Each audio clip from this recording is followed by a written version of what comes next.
여러분, 한번 상상해 보세요. 매일같이 믿고 쓰던 우리 회사 소프트웨어가 어느 날 갑자기 적의 스파이가 돼서 우리 시스템을 공격한다면요? 오늘 다룰 이야기는 바로 그런 믿음이 어떻게 무기가 되었는지에 대한 이야기입니다. 중국 정부의 지원을 받는 것으로 알려진 해킹 그룹 플렉스 타이푼. 이들이 어떻게 정상적인 프로그램을 교묘하게 감염시켜서 무려 1년 넘게 시스템에 숨어 있었는지, 그 소름 돋는 사이버 작전의 모든 것을 지금부터 샅샅이 파헤쳐 보겠습니다. 그리고 시작하기 전에요. 오늘처럼 좀 깊이 있는 보안 이야기를 더 나누고 싶으신 분들은 저희 누리캡스 정보보호 네이버 밴드도 한번 기억해 주세요. 이따가 마지막에 다시 한번 알려드릴게요.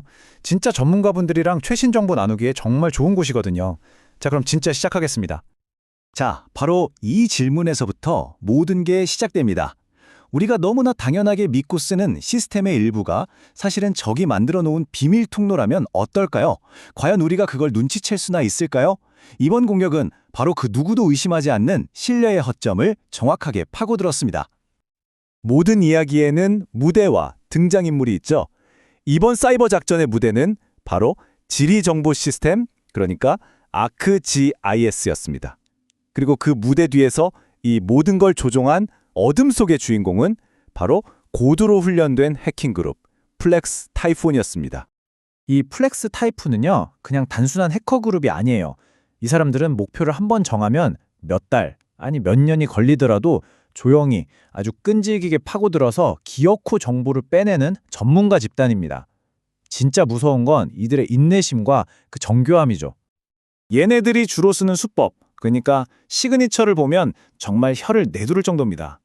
평범한 VPN 프로그램인 척 위장해서 자기들 활동을 숨기고요. 일단 한번 들어오면 1년 넘게 가만히 숨어 지내면서 시스템을 야금야금 장악해 나갑니다. 그리고 특히 주목해야 할 부분, 이들의 활동 시간이 중국의 업무 시간이랑 거의 정확하게 일치한다는 점인데요. 이게 뭘 의미하겠어요? 바로 이 공격의 배후가 누구인지를 강력하게 암시하는 결정적인 단서인 셈이죠. 자, 그럼 이제부터 이들의 작전이 구체적으로 어떻게 진행되는지 그 과정을 시간 순서대로 차근차근 따라가 보겠습니다. 지금 보시는 이게 바로 이번 플렉스 타이푼 공격의 전체 작전 지도, 일종의 청사진입니다. 좀 복잡해 보이죠?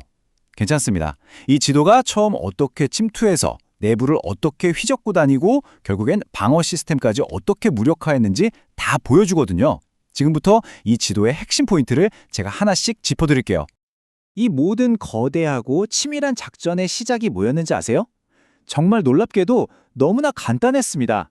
무슨 대단한 보안 시스템을 뚫은 게 아니고요. 그냥 허술하게 관리되고 있던 관리자 계정 딱 하나를 훔치는 걸로 모든 게 시작됐습니다.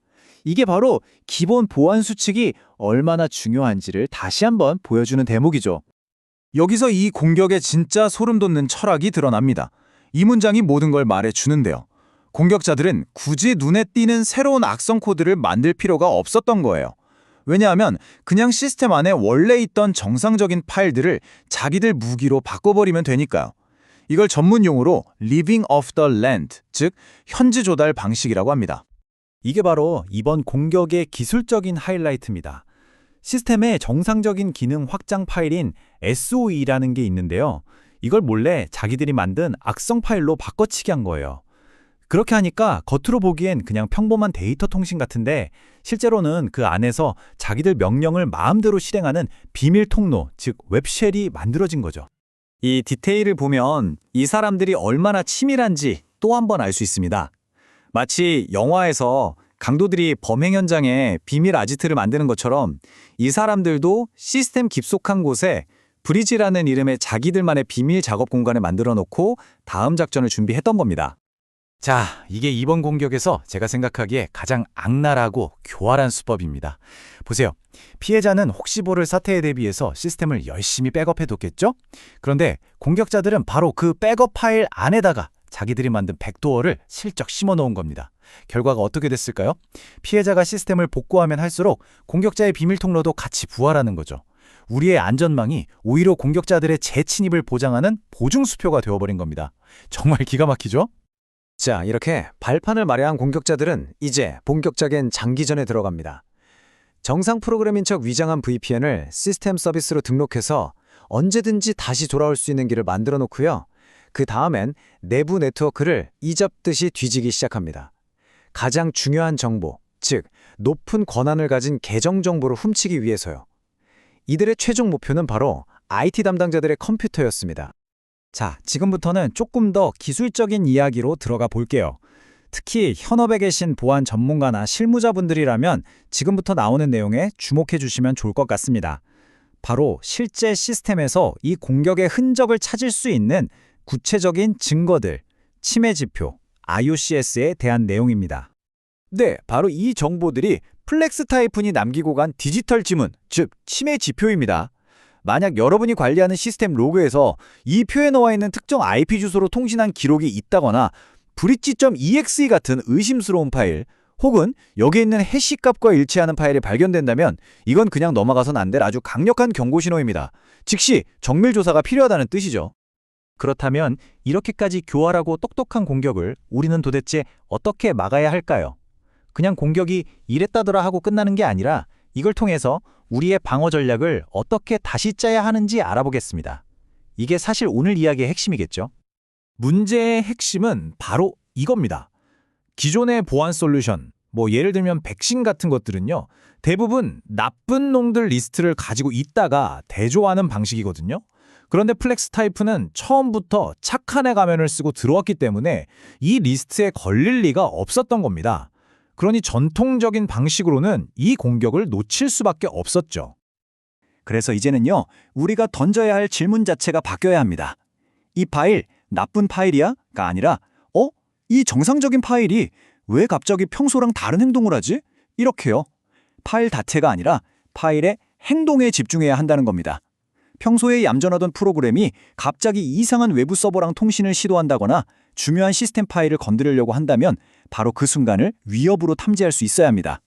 그래서 우리가 지금 당장 해야 할 액션 플랜은 바로 이런 것들입니다. 먼저 외부에 열려있는 모든 프로그램은 잠재적인 고위험 자산이라고 생각하고 관리해야 하고요. 그리고 앞서 말했듯이 파일이 아닌 행위를 기반으로 이상한 점을 찾아내는 시스템으로 전환해야 합니다. 물론 강력한 비밀번호나 다단계 인증 같은 기본적인 계정 관리는 이제 두말하면 잔소리죠. 그리고 제발 관리자 페이지는 외부에서 바로 들어올 수 없게 꼭 막아두셔야 합니다. 오늘 이야기를 마무리하면서 이 질문을 여러분께 던져보고 싶네요.